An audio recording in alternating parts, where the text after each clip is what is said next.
ভাই আজকের ভিডিওটা একটু অন্যরকম হবে, জানি কলিজার যারা ছোটো ভাইরা আছেন আপনাদের মনে আঘাত লাগবে, তারপরও বলি যে যারা আপনারা একটা বাইকের স্বপ্ন দেখেন আপনারা অবশ্যই ইনশাল্লাহ আগামীতে পারবেন। বাইক একটা আহামরি কিছুই না, নিজে কামাই করে কিনতে পারবেন।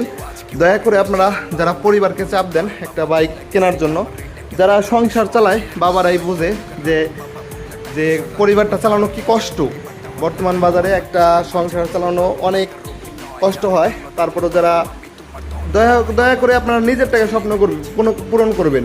একটা বাইক আপনারা ভাবেন যে একটা বাইকই সব কিছু, কিন্তু না, একটা বাইকই সব কিছু না। বাইক আপনারা অবশ্যই বড় হলে কিনতে পারবেন, প্রয়োজনে কাজে লাগবে। আমার নিজেরও এক সময় অনেক শখ ছিল বাইকের, কিন্তু এখন বুঝি বাস্তবতা যে বাইক কাজের ছাড়া তেমন তেমন একটা কিছু হয় না বাইক দিয়ে। যারা ভাবতেছেন বাইক সব কিছু, কিন্তু বিষয়টা এরকম না। আপনারা দয়া করে পরিবারকে কখনো চাপ দিবেন না বাইক কেনার জন্য। দয়া করে আপনারা সবাইকে রাজি করাবেন। আজে বাজে কেউ অনেকেই বলে যে বাইক না দিলে সুইসাইড করব, এগুলো আপনারা দয়া করে করবেন না। অবশ্যই নিজের টাকায় বাইক কেনার চেষ্টা করবেন, ফ্যামিলিতে কখনো চাপ দিবেন না। আর অবশ্যই যদি কথাগুলো মনে কষ্ট লাগে অবশ্যই আপনারা ভুল বুঝবেন না। আর হচ্ছে একটা পরিবার চালানো এত সহজ না ভাই। যারা পরিবারটা চালায় আপনার তারাই বোঝে।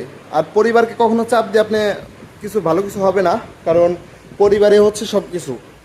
আপনার একটা ফ্যামিলির বাবা মাই হচ্ছে সব কিছু। বাবা মার সাথে কখনোই খারাপ ব্যবহার করবেন না। সকলে ভালো থাকবেন, সুস্থ থাকবেন। আসসালামু আলাইকুম।